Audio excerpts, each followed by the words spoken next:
Good morning. It's great to see everyone on this beautiful day. It's a beautiful May day.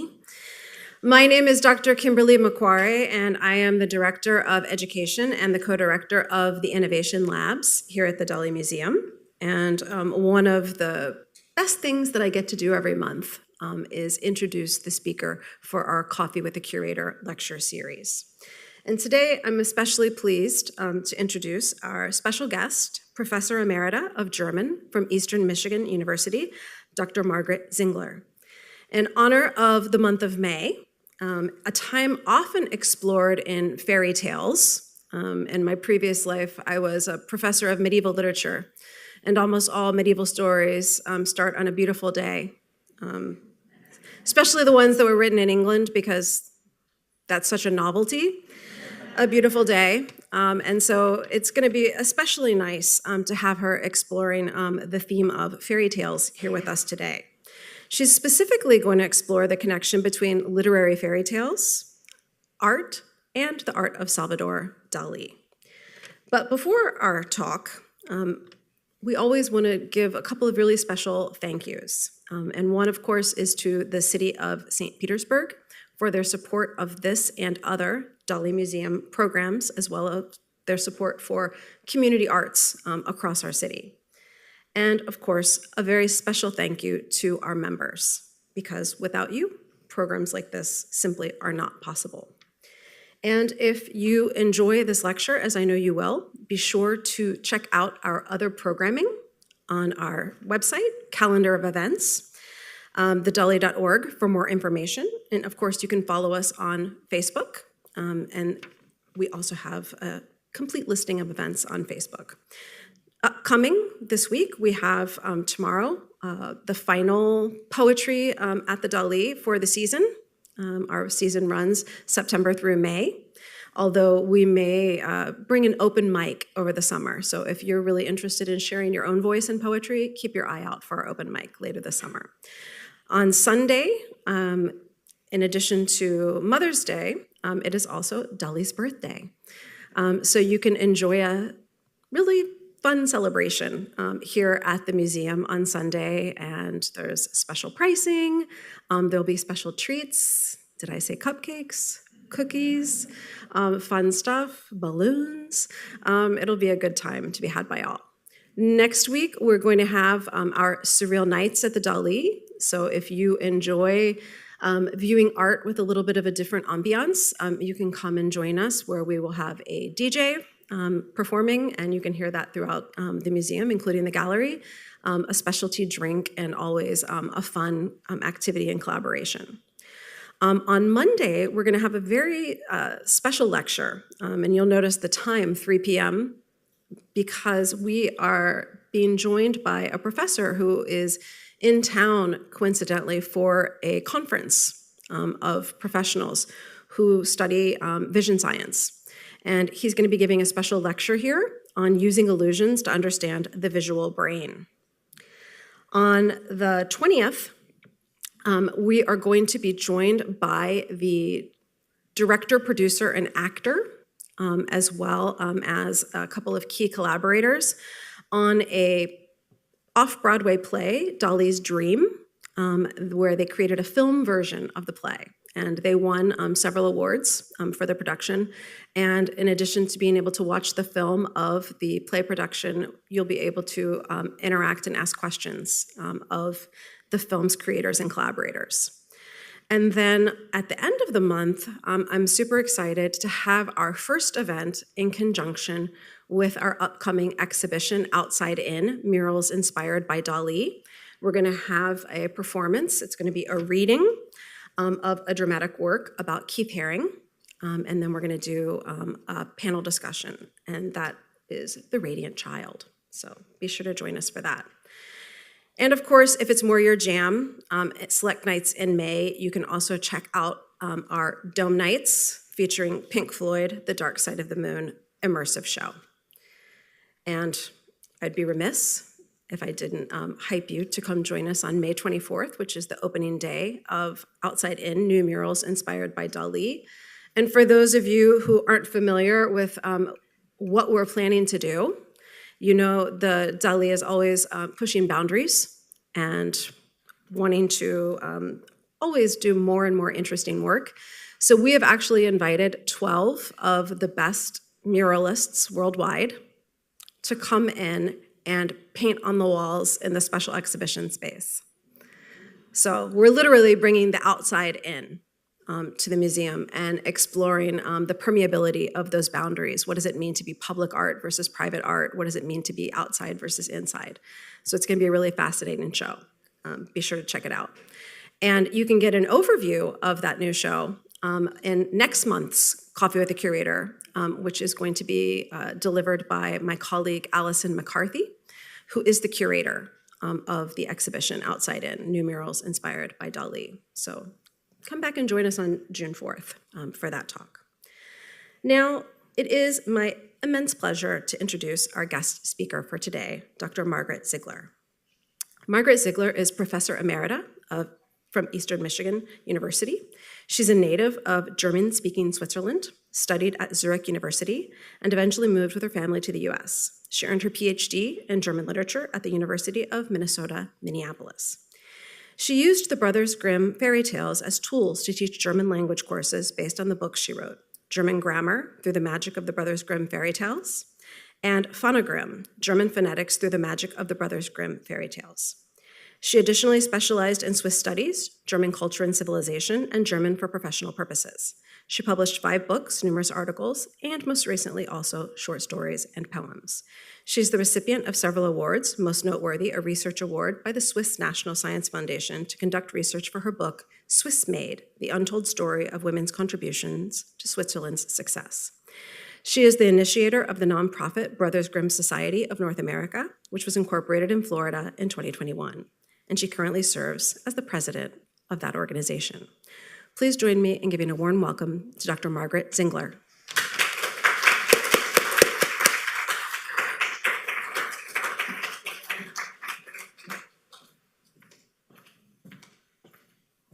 Good morning.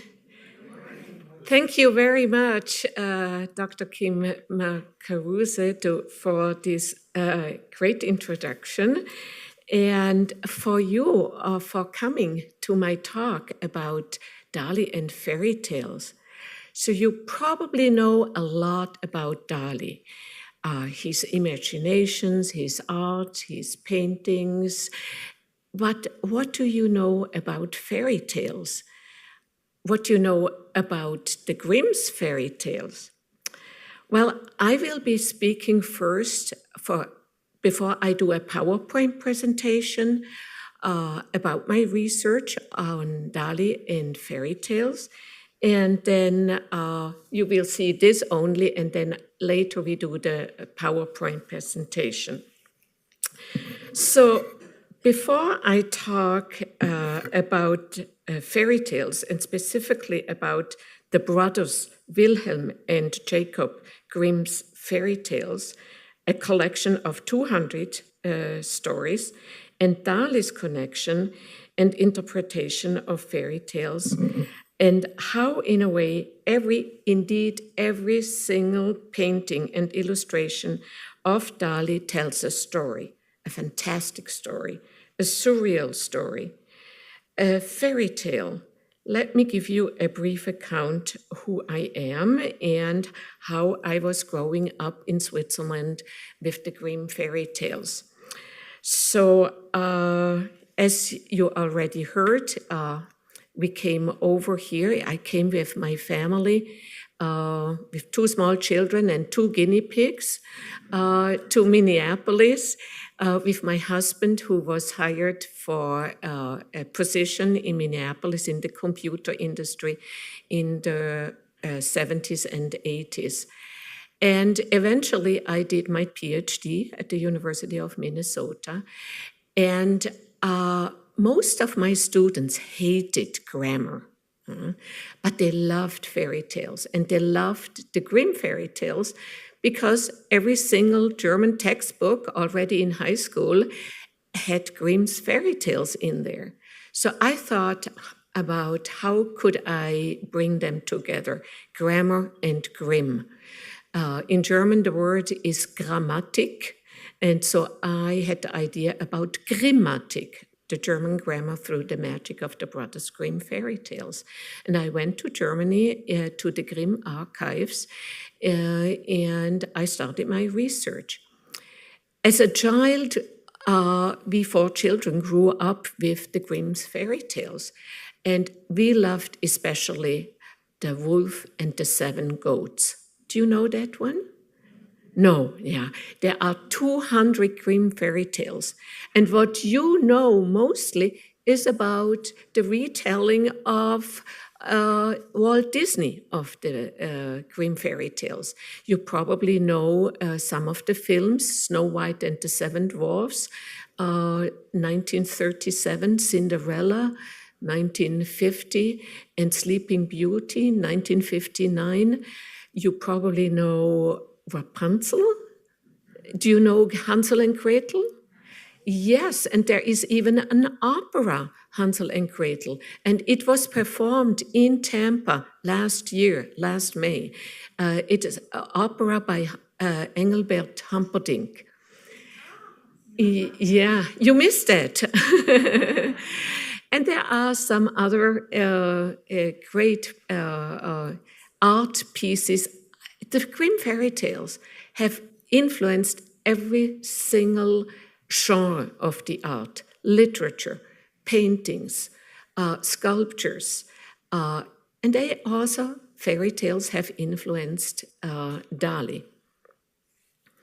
So the Wolf and the Seven Goats, we children learned to recognize imposters wanting to harm children, namely with sweet talk and promises, and how they use all kinds of tricks to mimic trustworthy persons. And of course, I liked Hansel and Gretel, but I was afraid because of the fate of the children.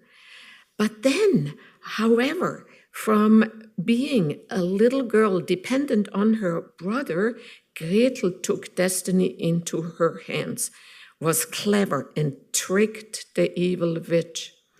I was afraid of witches. The bigger kids said that a witch lived in the house close by.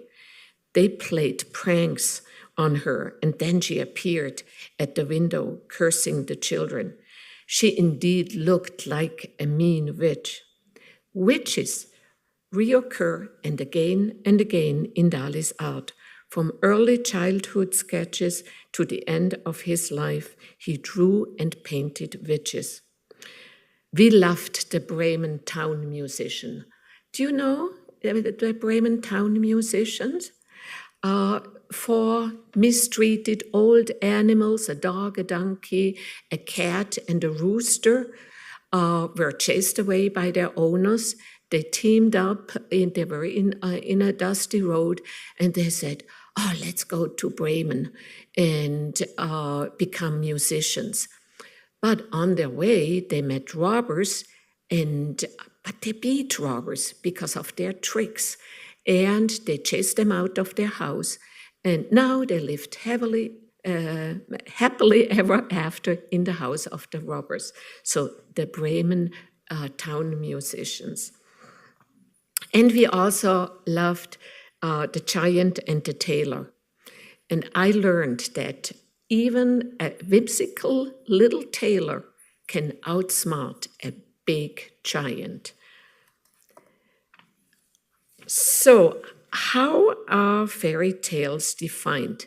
Basically, we distinguish between folk fairy tales and Kunstmärchen, creative fairy tales. Many famous writers have written what they designated themselves as fairy tales, besides their prose narratives. Basically, all German writers of the era of Romanticism wrote fairy tales, from Novalis to Goethe, and the tradition continues to this day. Fairy tales are mostly based on the oral tradition. Scholars started to write down fairy tales as early as the 15th and 16th century, in many regions, for example, in Italy, in France, in the Middle East, and in many other countries, also in Japan and China. The brothers Jacob and Wilhelm Grimm collected fairy tales at the beginning of the 19th century. Many stories were told to them by women. Women confined to their homes told stories that fostered imagination. They told stories to their children and grandchildren. The stories often date back to the Middle Ages, therefore, many of the original Grimm fairy tales are very cruel and violent. And then here in the US, of course, Disney, he adapted them to the American culture. Fairy tales are part of all cultures and languages. Fairy tales travel. They don't know any borders. They are adopted and altered by different cultures and periods. Fairy tales happened once upon a time in a country, in a town, in a village, in a castle, in a hut, in a forest. No geographical names are generally given. It could have happened anywhere. It could have happened in St. Petersburg. Even the characters often have no names, no distinct names. Rather, the protagonists are a king, a queen, a princess, a prince, a giant, a dwarf, a boy, a girl, a magician, and a variety of animals. Animals that can speak, a wolf, a donkey, a goat, a frog, a rooster, a dog, a hare, a snake, a dragon, etc. Many of these animal species occur in Dali's art. Also the giraffe and the elephant, which are characters of African fairy tales.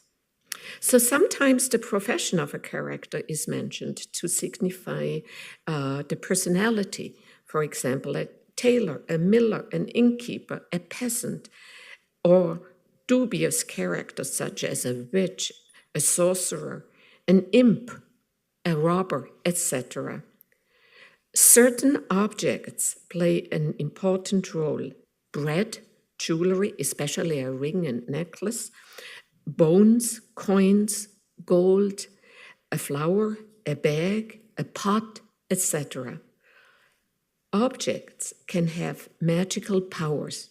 Again, I already refer to the central role of objects in Dali's art.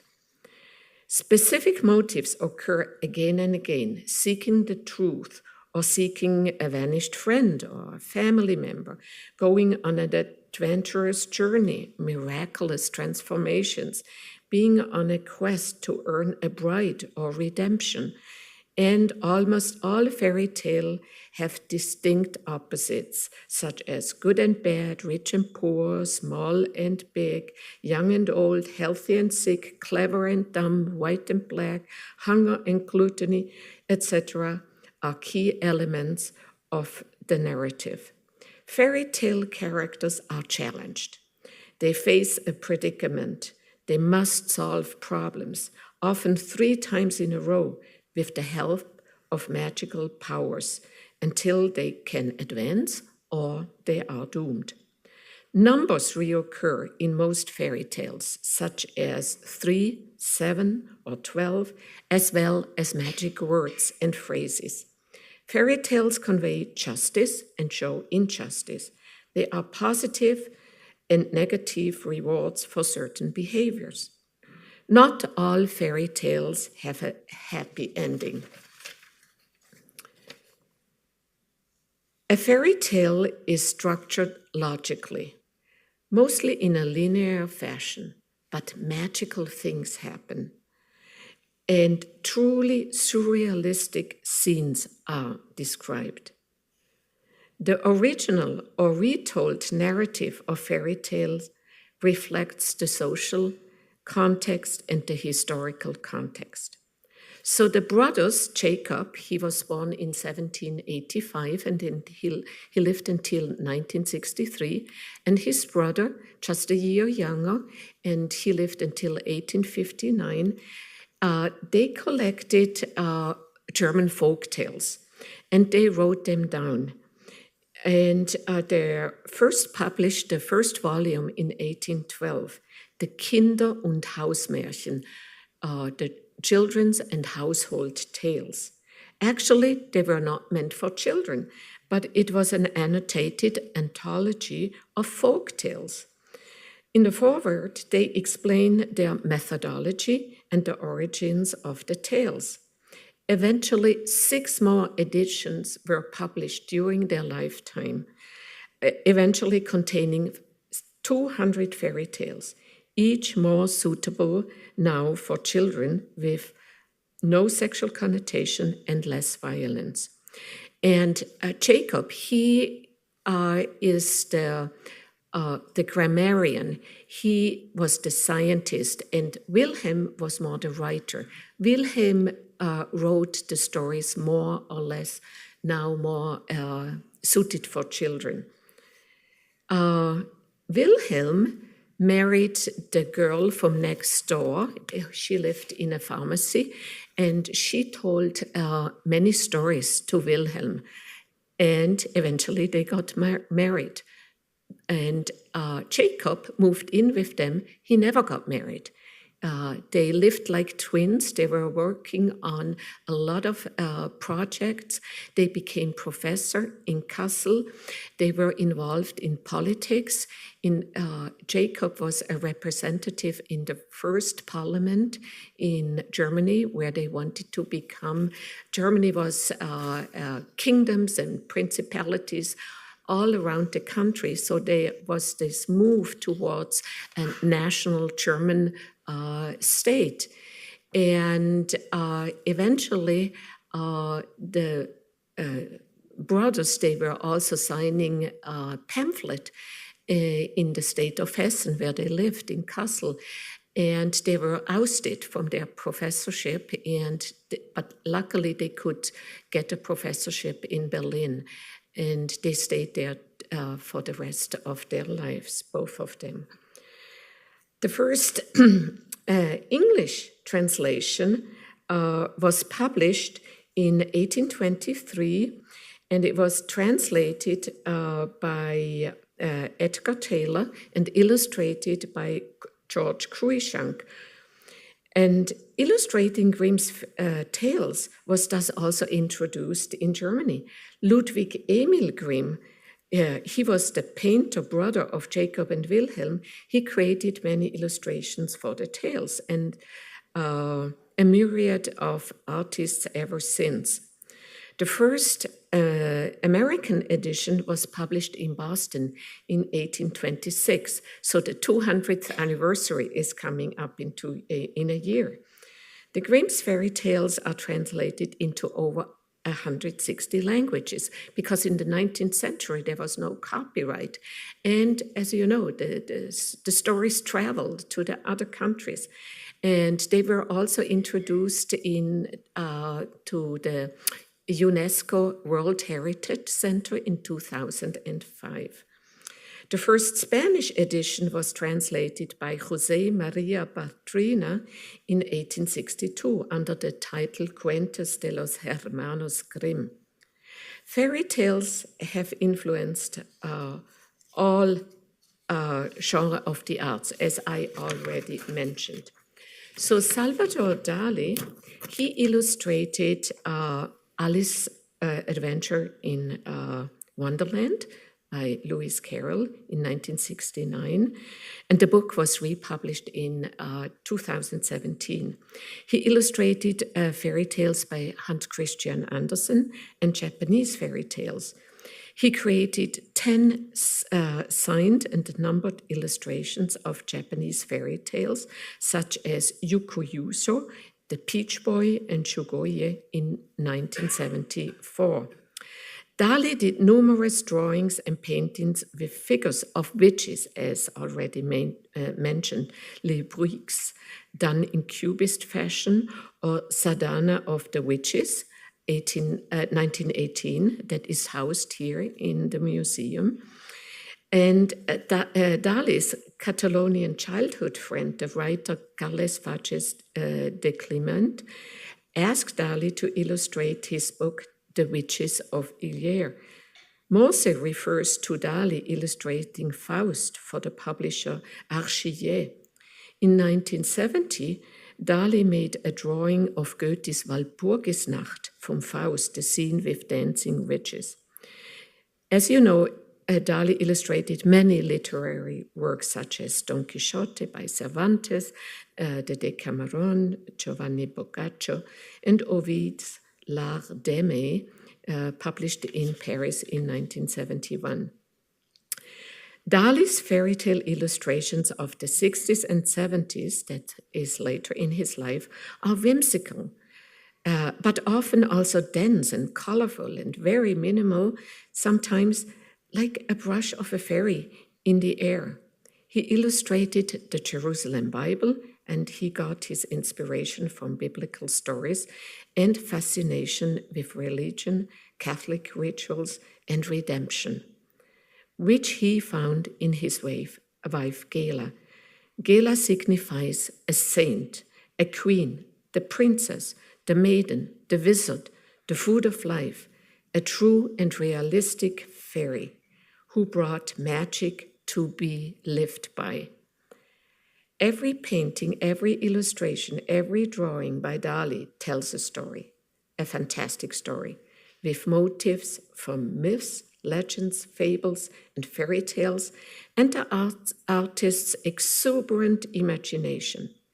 The life of Dali unfolds like a fairy tale, with Dali as the hero searching for a form of representation of the sublime in nature and the magic of life, which he imagined as fantastic revelations of the unconscious, eventually leading him to become the most famous surrealist of all times. You all know his quote, "I am surrealism." Marianne Tolman says, "Fairy tales are seeds of surrealism." And in her articles, The Romantic Fairy Tales and Surrealism, Karen Sanders says that fairy tales foster marvelous nonsense and dark apprehensions. The period of German Romanticism and Surrealism are labeled as elective affinities by German scholars because magic happens realistically. My research to find any documented connection between Dali and the brothers Grimm led to no conclusive results. Also, my online research of the Dali library collection in Spain does not reveal any records. A book of the Grimm's fairy tales is not in the library. What is well known and widely documented is Dali's relationship with Walt Disney. Both are called architects of the imagination. Disney popularized many Grimm fairy tales here in the US, as I already mentioned, his films. And to this very day, Cinderella just came out a few months ago. I don't know whether you have seen them. It was very controversial. I went to see it, and I think it's fantastic. I really liked it. And if you have a chance, go and see it. Dali called Disney a surrealist, a most gracious compliment by the Grand Master. My searches here in the library at the Dali Museum in St. Petersburg equally haven't revealed any written records so far referring to Grimm's fairy tales. However, when walking in disappointment in the sculpture garden outside, I found an inscription on a brick in the pathway. It says, "Fairy tale friends, fairy tale friends, build until dawning, tinderbox dreams, JSW." You are fairy tale friends in Dali, who not only is surrealism, he is a fairy tale himself. Dali often sees himself as a fairy tale character. He embodies the sly magician or evil sorcerer. He is the enchanted prince. He is the frog. He is the dwarf, and he is the giant. He is the wolf, and Gala is Little Red Riding Hood, or the grandmother. He is Hans in Luck, and Gala is the peasant girl. He's the huntsman, and he's the deer. He's the swan, and he's the pond. He's the donkey, and he's the devil. He's a fairy. In my ongoing research, I'm mostly interested in Dali's connection to the Grimm's fairy tales and fairy tale motifs in Dali's paintings, drawings, illustration, artifacts, as well as in his writings. How Dali's art evokes memories of childhood experiences with folk and fairy tales. How Dali's art and the reading or hearing of fairy tales equally foster imagination. So very important for the development of children and the well-being of adults.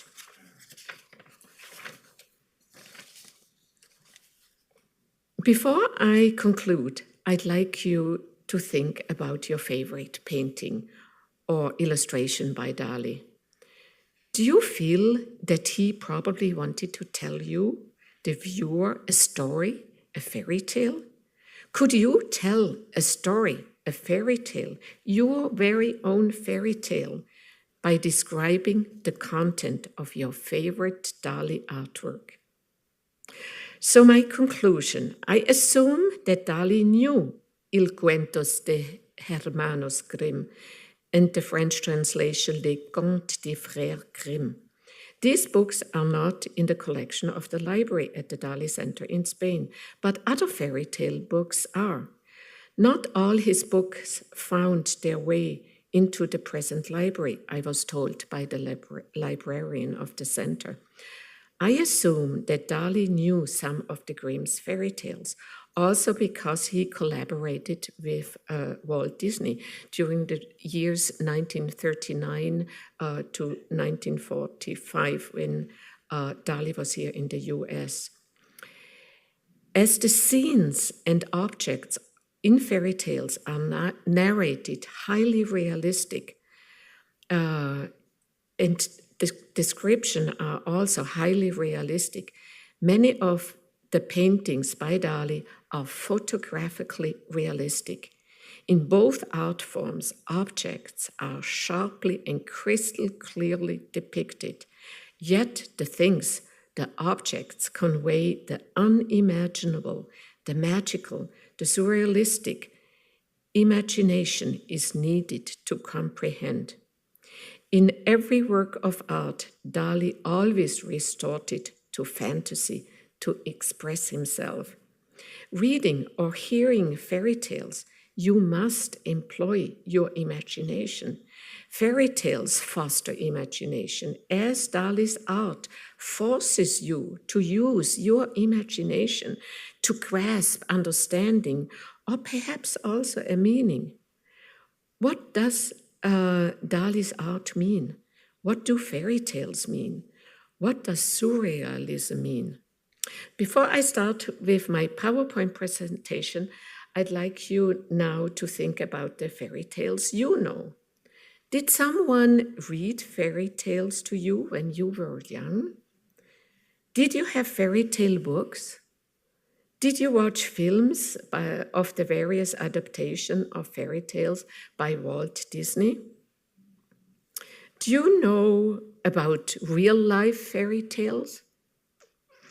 I just think about Meghan Markle marrying Prince Henry, or the life of Oprah Winfrey from rags to riches through hard work and gracious luck.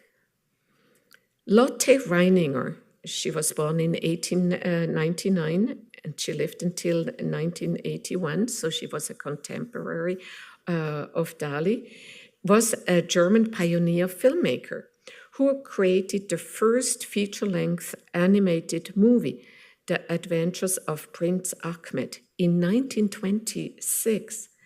And she said, "I believe in the truth in fairy tales more then I believe in the truth in the newspapers. So, now I start my PowerPoint presentation. The first slides repeat some of the points that I talked about. Then let us take a look at some of the paintings by Dali and parallel them with Grimm fairy tales.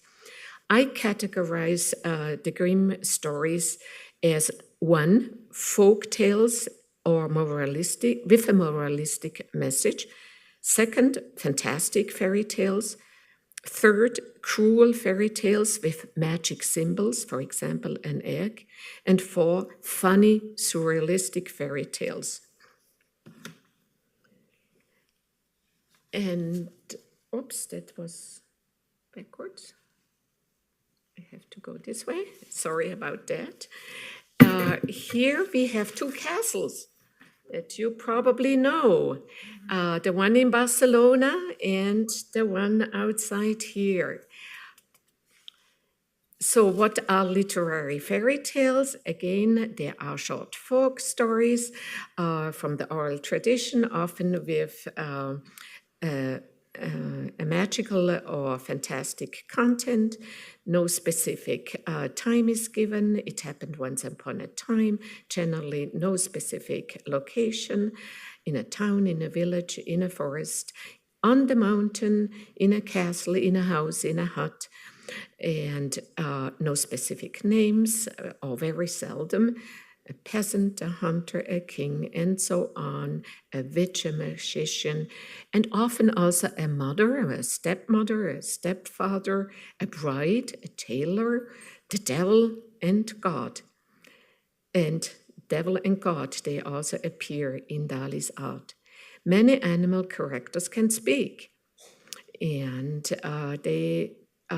fairy tales contain reoccurring motifs and opposites, and transformations and metamorphoses occur often.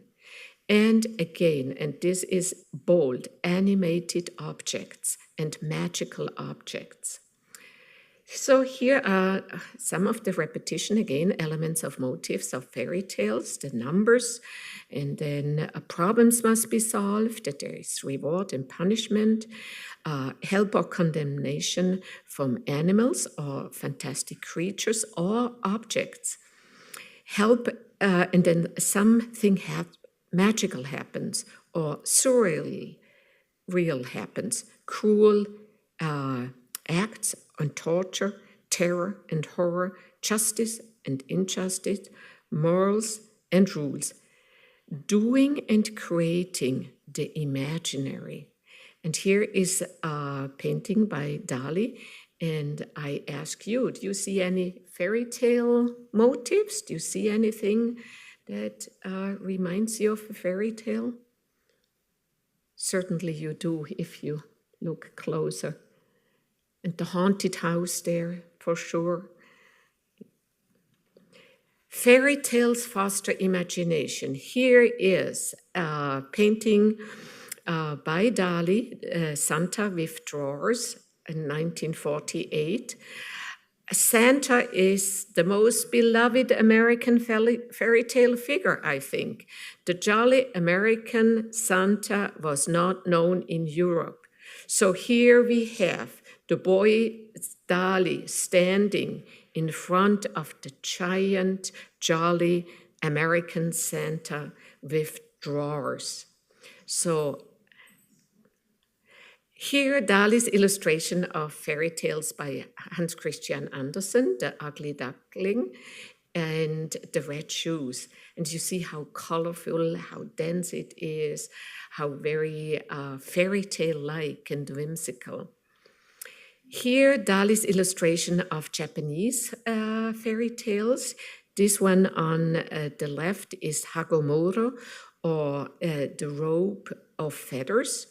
And there is a Grimm fairy tale that's called Fitcher's Bird, where a woman turns herself in honey, and then she cuts open a feather pillow and turns herself in the feathers, to disguise herself as a bird, to flee a bluebird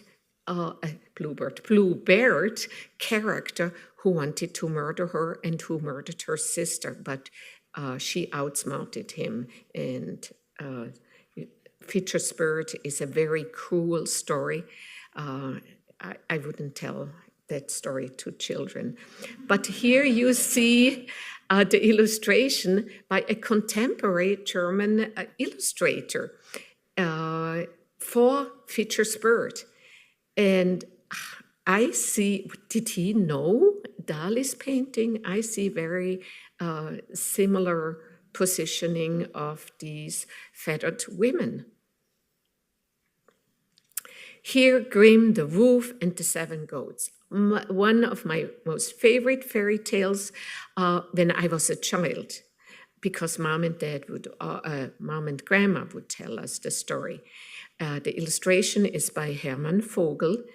And then we have Dali's he-goats of the wild and she-goats on the face of the earth, painted in 1964. And here is a close-up. Dali's goat is, and the title is a fable by Aesop, the stories about animals that can talk. They are kind of precursors of fairy tales, Aesop tales. Here we have Dali with real goats. You see again what is real, what is not real. Everything is surreal. Yeah.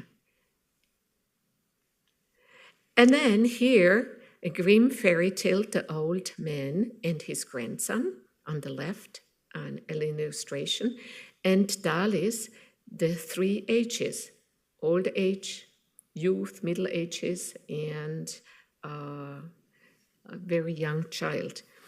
And the Old Man and His Grandson is a very short tale with a moral.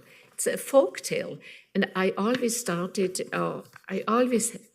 this with my students, and they had to write an essay about their grandparents and their relationship with their grandparents or grandfathers. And so here we go.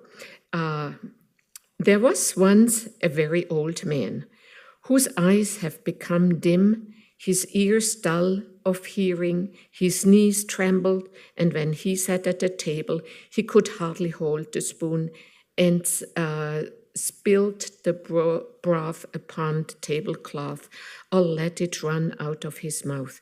His son and his son's wife were disgusted at this.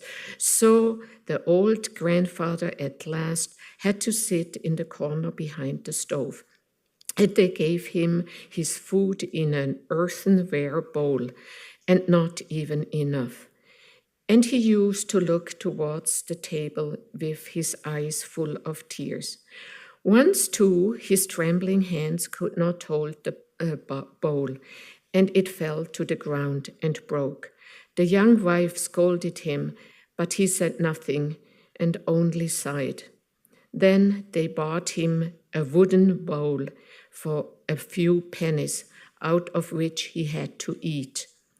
They were once sitting thus when the little grandson of 4 years old began to gather some bits of wood upon the ground. "What are you doing?" asked the father. "I am making a little trough," answered the child, "for father and mother to eat out when I am big." The man and his wife looked at each other for a while and presently began to cry.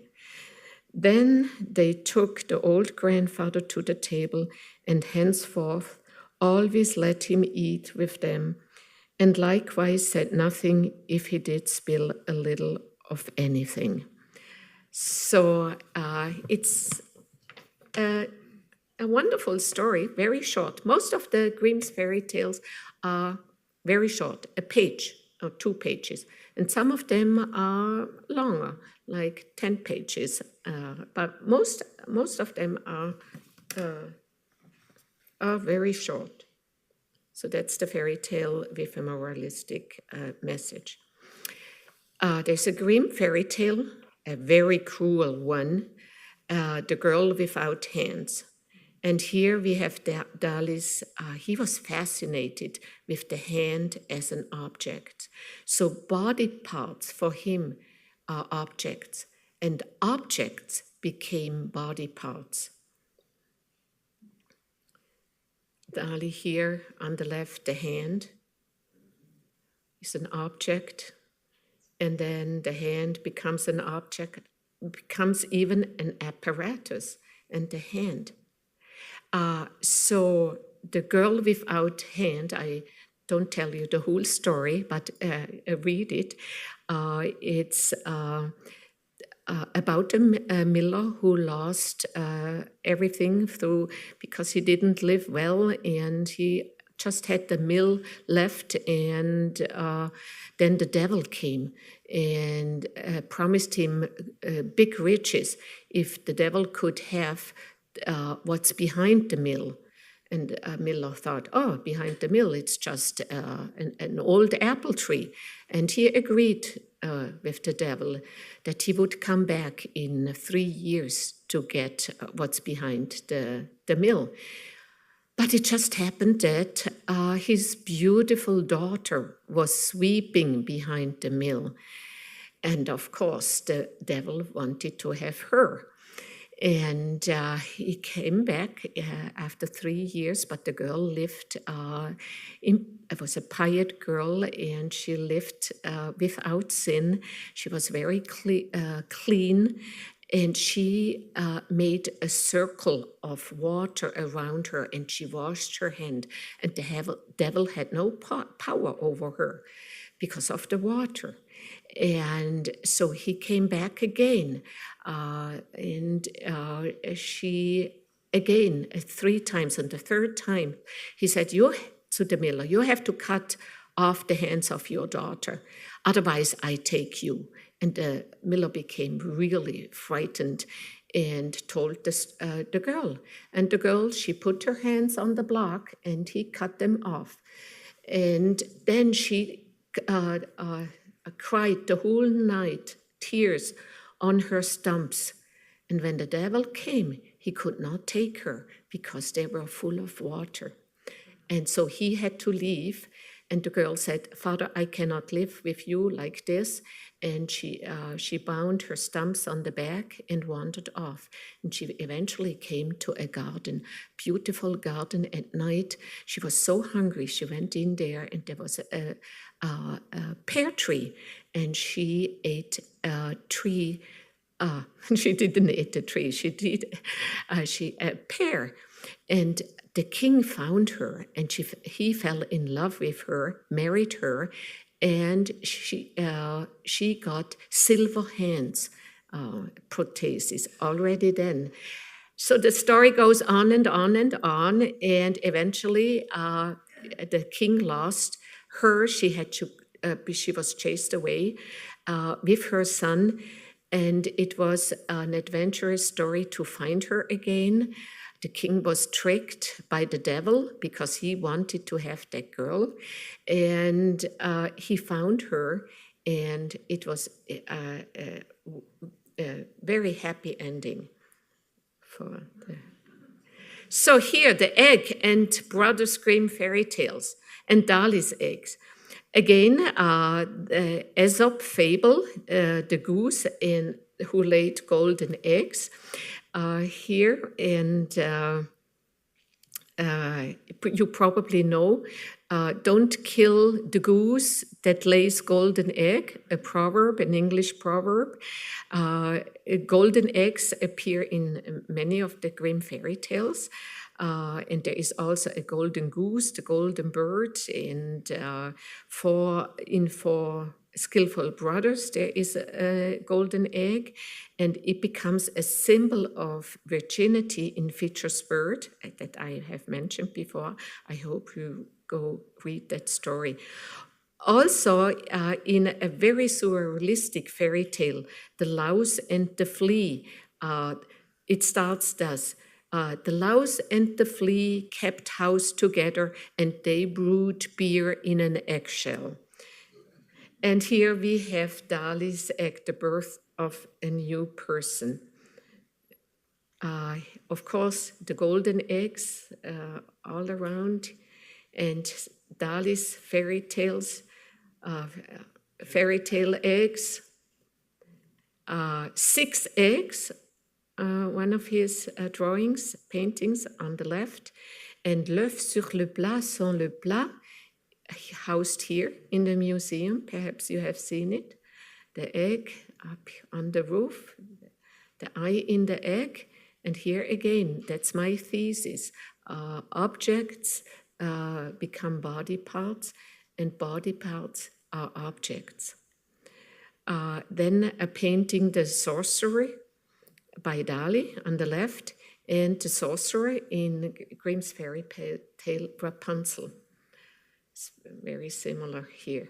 And here, this is a drawing that I found, Innocent Sleep by Dali, and of course Sleeping Beauty on the right by the Brothers Grimm. Here a painting by Arthur Rackham, who has illustrated the English editions. Do you see the frog here? Huh? Do you see the frog out here? Yes, so probably Dali knew the fairy tale number 1, the Frog Prince or Frog King. And this is one of the oldest fairy tales there are. The Brothers Grimm wrote in their introduction. That's why it's number 1. The Grimms numbered their fairy tales from 1 to 200. And the Frog Prince or Frog King is number 1. The first day of spring, here, what fairy tale elements, figures, or objects do you see? I again see many, many of them. The ship with butterfly sails. Could you contrive a fairy tale out of this painting? I'm sure you could. The symbol butterfly is a symbol of metamorphosis. Is Dali telling here a fairy tale? In reality, he refers to the Spanish Civil War that was in 1937. Dali's own fairy tales, again, I see them in every single painting. Here, I could just start telling a fairy tale. So I will end with the quote, "Someday you will be old enough to start reading fairy tales again." And that's by C.S. Lewis. And here is my bibliography. And I hope we have now some time for questions and answers. I would also like to show you quickly my book here, Grammatic. And I put here on an illustration I found in the Grimm archives with the golden goose. It's not the golden egg, but it's a golden goose. And everybody wants a feather. It's all about avarice. Everybody is greedy. And they get stuck on the goose. And so everybody, the preacher got stuck. He also wanted something, and so on. And then this is an American translation by one of my teachers. He was on my dissertation committee, Jack Sipes. He is one of the foremost fairy tale Grimm scholar in the world. Oh, I'm sorry. Did you understand me? Okay. Okay. So actually, the very first 1812 edition of the Brothers Grimm fairy tales was only translated in 2014 by him. They were not the full edition, the original Brothers Grimm fairy tales. And do you have questions? I have a microphone here. If anybody has any questions, and just raise your hand and I will come in to you.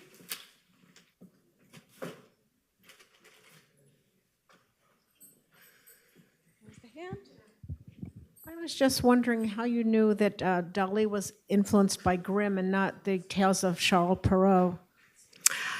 Well, I don't know. I don't know there is no evidence, okay? There is no evidence, there is no written evidence, and not library evidence. But I assume that he knew the Grimm's fairy tales. And sure, he was influenced by all kinds of authors of fairy tales. And what was the author's name? Perrault. Oh yes, Perrault. Some of Perrault's fairy tales found their way to Germany and were retold by the brothers Grimm, like Cinderella is originally from and Blue Beard is Perrault. But yeah, it could be Perrault. He certainly knew Perrault also, I think. Yeah. We don't know. There's no written evidence. Yet. Yeah. Well, thanks for coming today. It's an interesting topic, and I've never heard anybody talk about Dali and fairy tales before, so I thought that was interesting in the parallels you drew. And I thought it was also interesting that you talked about how fairy tales existed around the world in all cultures. Yeah. And I had learned that fairy tales were told to children to help them deal with their fears. And what we have now is just this explosion of stories for children and media and everything else. So I'm wondering, do you think we should be concerned that the role of fairy tales have been taken away and that function to help kids deal with their fears might not be handled as well as they were in the past? Absolutely. You are so right. And especially with social media and everything is visual, you know, and it's not the listening, the reading of the storytale, the interconnection with the reader and the child who has to use imagination to make sense of the story of fairy tales. And the fairy tales, even though they are cruel, they instill a sense of justice in children. What else does instill justice? You know, everything is so murky nowadays. And yes, go back to the original fairy tales or whatever fairy tales you know. And the reading is very important because everything is done visually natives. Yes, yeah.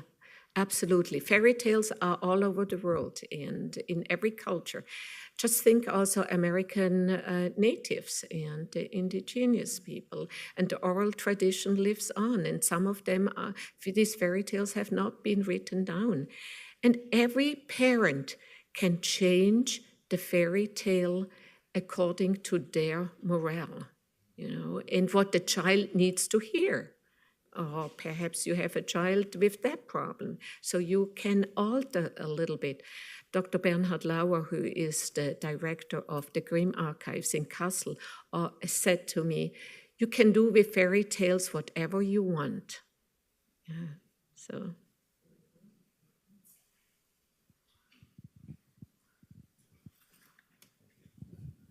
When I was a little boy, I would sit on my grandmother's lap, and she would Lucky you. By me? Lucky you, yes, how true. She was a wonderful woman. And it was one of those rocking chairs that were comfortable. It wasn't a hard wooden one. And I would sit there, and she would tell me fairy tales. Because back then, during the war years in the 40s, you know, there weren't availability of books and what have you. So they came out of her head that she heard when she was a child. Yet, when I had children, I didn't tell them fairy tales. And my children don't tell their children fairy tales. It's, you know, the books that we used and my sons used have nothing to do with the fairy tales. I guess they were so gruesome, we just kind of backed off a little bit. And I was wondering, are fairy tales being used at all, because you watch TV, you watch everything, and they're not there. So what is your question, really? The question is, I guess I'm making a comment, I guess. And Wonderful comment, but also, you know, this is why, this is typical there in history, everywhere, also in art, you have these phases. It's coming and going. You have a renaissance again. And I am sure after we are overfed with media and social media and everything, that perhaps the telling stories becomes valuable again. And we already see this, you know, it is, the healthcare specialists are now retorting to storytelling, you know, storytelling. That's why I initiated 200 of these books. We bought, our organization, we've donated money from Princeton University. We got a really good deal for 200 children's hospital, so that these volunteers can read stories to the child who is in the ICU. There has research been done that reading stories to children in the ICU reduces pain, and it makes them calmer, and also the oxytocin level is increased. And telling stories is also in medicine. The patient has to tell his story to the healthcare, to the physician. And here you find a lot of information that cannot be found in numbers and in data and in lab results. And so if you have grandchildren, my grandson also didn't know, don't live, I have 5 grandsons, no princess.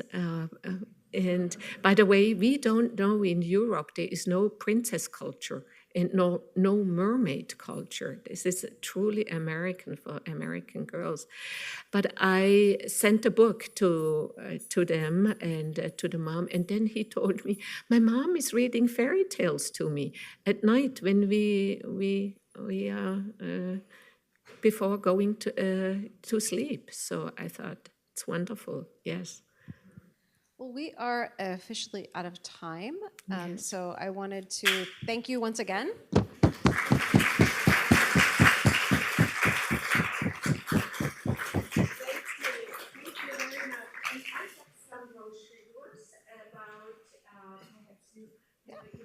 Yeah, we can have them at the door. At the door? Yeah. And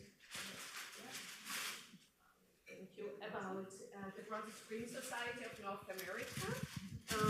It's a very young organization. I incorporated it here in Florida, and we are still a toddler, 4 years old. Okay, thank you very much for coming.